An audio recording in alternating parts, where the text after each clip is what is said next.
یه دنیای خاکستری هست، جایی بین قانون و جنگ. اونجا یه سری نیروهایی هستن که کارشون از پلیس عادی خیلی فراتره. اینا مثل سایه میمونن، فقط وقتی پیداشون میشه که اوضاع واقعاً خطرناک و پیچیده بشه. خب تا حالا از خودتون پرسیدین وقتی خود پلیس به کمک احتیاج پیدا میکنه به کی زنگ میزنه؟ یعنی فکر کنین وضع انقدر خراب بشه که حتی خود نیروهای قانون هم کم بیارن. اون وقته که کیا وارد میدون میشن؟ خب اینجا میخوایم با هم 9 تا از مخوفترین و ترسناکترین واحدهای ویژه روی کره زمین رو بشناسیم. آماده این؟ پس بزن بریم سراغ شمارش معکوس. اولین دستمون واحدهایی هستن که اصلاً شوخی ندارن. بهشون میگن مجریان بی‌رحم. چرا؟ چون با نیروی فوق‌العاده زیاد و تاکتیک‌های وحشتناکشون شناخته میشن. شمارش معکوس ما با شماره 9 شروع میشه. واحد صبر از روسیه. اینا یه شاخه از نیروهای ویژه معروف اسپتناز هستن و تخصص اصلیشون چیه؟ له کردن و از بین بردن باندهای مافیایی و خلافکارای سازمان یافته. خب حالا چی این سوبرا رو انقدر خطرناک میکنه؟ ببینید اینا تقریباً هیچ محدودیت قانونی ندارن، یعنی دستشون کاملاً بازه. حالا این آزادی عمل رو بذاریم کنار زراده خونه‌شون که توش ماشین زرهی و RPG هم پیدا میشه، نتیجهش میشه یه قدرت واقعاً وحشتناک. میگن انقدر خشن عمل میکنن که تو جنگ دوم چچن حتی خود ارتش روسیه هم ازشون حساب میبرد. یه جمله‌ای هست که قشنگ فلسفه‌شون رو توضیح میده. اول شلیک میکنن، بعدن میپرسن شما کی هستی. یعنی چی؟ یعنی برای صبر چیزی به اسم مذاکره یا شک و تردید وجود نداره. وقتی اینا وارد صحنه میشن فقط یه هدف دارن، انجام مأموریت به هر قیمتی که شده. خب از روسیه بریم به برزیل، کشوری که با باندهای خلافکاریش معروفه. اینجا یه واحدی داریم به اسم بوپه. کار اینا چیه؟ عملیات تو خطرناکترین مناطق فقیرنشین یا همون فاولاهای معروف. بوپه به خاطر نشان جمجمه‌شون به جمجمه ها معروفن. اینا جاهایی میرن که پلیس عادی و حتی ارتش هم جرئت نمیکنه پاشو اونجا بذاره. یعنی دقیقاً قلب فاولاهای مرگبار ریو. فلسفه‌شون هم خیلی ساده و بیرحمانه است. قبل از اینکه بهت شلیک کنن، تو بهشون شلیک کن. ماشینای زرهیشون که همشون هم سیاهن، انقدر ترسناک و بدنامن که مردم محلی بهشون میگن واگن‌های مرگ. خود این اسم همه چی رو توضیح میده، نه؟ وقتی این واگن‌ها تو کوچه‌های تنگ و باریک فاولاها پیداشون میشه، همه میدونن که قرار خون به پا بشه. خب حالا بریم سراغ بریتانیا، جایی که ما پلیس را معمولاً بدون اسلحه میبینیم، اما همیشه یه استثنای مرگبار وجود داره. اسمش هست SCO-19. این واحد متخصص اسلحه دقیقاً نقطه مقابل اون پلیس سنتی و بی‌سلاح بریتانیاست. این واحد رو فقط برای خطرناکترین و مرگبارترین تهدیدها خبر میکنن. ماموراش جوری آموزش دیدن که بدون یک لحظه مکث با یه شلیک دقیق به قلب یا مغز کل ماجرا رو تموم کنن. خیلی وقتا هم با لباس شخصی تو جمعیت قایم میشن و تک تیراندازهاشون میتونن تو یه چشم هم زدن یه بحران رو خنثی کنن. خب تا اینجا با واحدهایی آشنا شدیم که مثل پتک عمل می‌کردن، ولی دسته بعدی ما فرق داره. اینا بیشتر شبیه یه چاقوی جراحی تیز و دقیقن، سریع، بی صدا و فوق‌العاده کشنده. بهشون میگیم متخصصان جراح.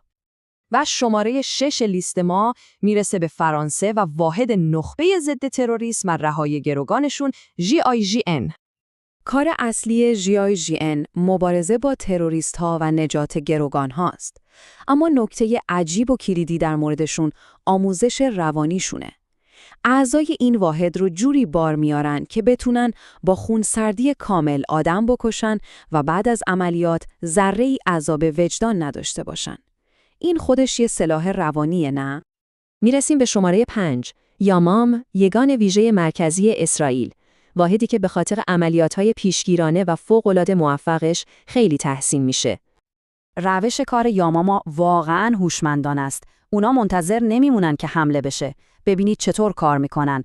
اول مامورای مخفیشون نفوذ میکنن تو گروه‌های تروریستی. بعد تهدید رو قبل از اینکه اتفاق بیفته شناسایی میکنن و در نهایت با یه حرکت برق‌آسا و قاطع تو نطفه خفش میکنن.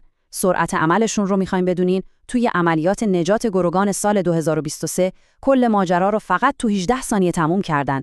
18 ثانیه واقعاً باور نکردنیه. از خاورمیانه میریم به اروپای شرقی، صربستان و واحد سای. یه واحدی که تو دل جنگ‌های خونین بالکان به دنیا آمده و بیشتر از هر چیزی به خاطر ظاهر وحشتناکش معروفه. دلیل اصلی شهرتشون چیه؟ ماسکای ترسناکشون. همین یه چیز کافیه تا بفهمی چرا وقتی پیداشون میشه ترس به جون آدم میفته. این ماسکا فقط یه تیکه از یونیفرم نیستن، نه. اینا بخشی از جنگ روانیشونه. طراحیشون کردن تا قبل از اینکه حتی یه گلوله شلیک بشه روحیه دشمن رو نابود کنن. واحد سای برای مقابله با یه تهدید خیلی خاص داخلی به وجود اومد. سربازای یاغی ارتش که به سلاح‌های سنگین مثل تانک دسترسی داشتن. اعضای این واحد مثل ربات آموزش دیدن تا تو هر شرایطی بجنگن، چه شهر، چه بیابون، چه جنگل. و مهمترین نکته، تو فرهنگ لغت اینا کلمه‌ای به اسم دستگیری وجود نداره. اونا فقط یه مأموریت دارن، حذف کردن هدف. همین. و حالا میرسیم به ستای اول، غول‌های آخر. اینا واحدایی هستن که عملیاتاشون انقدر سریع و محرمانه است که بیشتر شبیه افسانه شدن تا واقعیت. بهشون میگن اشباح جهانی. شماره 3، تیم نجات گروگان FBI آمریکا یا همون HRT. به اینا میگن ویژه ها. این مقایسه رو ببینید تا قشنگ فرقشون رو بفهمید. FBI معمولی یه سازمان مجری قانونه، کارش تحقیق و دستگیریه. اما HRT بهش میگن دلتا فورس داخلی. یعنی چی؟ یعنی اینا مثل یه ارتش تو خاک خود آمریکا عمل میکنن. برای اونا چیزی به اسم مذاکره وجود نداره. فقط و فقط اتمام مأموریت مهمه. و اما جایگاه دوم میرسه به واحد فوق‌العاده سری کانادا GTF2. این واحد انقدر مخفی و سریه که میگن خیلی وقتا خود دولت کانادا هم خبر نداره اینا دارن دقیقاً چی کار میکنن. فقط به این عدد نگاه کنید تا سطح مهارت اینا دستتون بیاد. 3.5 کیلومتر. این رکورد جهانی دورترین شلیک موفق با تفنگ تک تیراندازه که توسط یکی از اعضای همین واحد ثبت شده. اصلا میتونین تصور کنین یه گلوله باید 10 ثانیه کامل تو هوا پرواز کنه تا دقیقاً بخوره به هدف.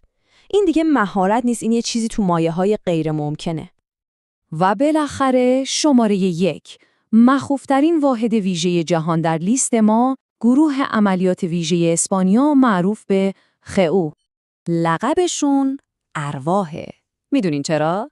چون وقتی حمله میکنن انگار واقعاً روحن. همزمان از در، پنجره، سقف، کف، از هر جایی که فکرشو بکنین وارد میشن. اصلاً به هدف فرصت هیچ واکنشی نمیدن. حالا اگه کسی بخواد عضو این گروه بشه، اول باید از یه ماراتون 48 ساعته جون سالم به در ببره. یه ماراتون بیوقفه از پیاده روی، دویدن، سینه‌خیز رفتن و شنا. و این عدد همه چیز رو در مورد سختگیریشون میگه. 95%. این نرخ رد شدن داوطلبات تو همون ماراتون اولیه است. یعنی از هر 20 نفری که فکر میکنن خیلی قوی و آمادن، فقط و فقط یک نفرشون شانس اینو پیدا میکنه که بره مرحله بعد. فقط بهترین ها میتونن یه مأمور خئو باشن. خب با هم یه سفر هیجان انگیز داشتیم و با 9 تا از ترسناکترین واحدای ویژه دنیا آشنا شدیم.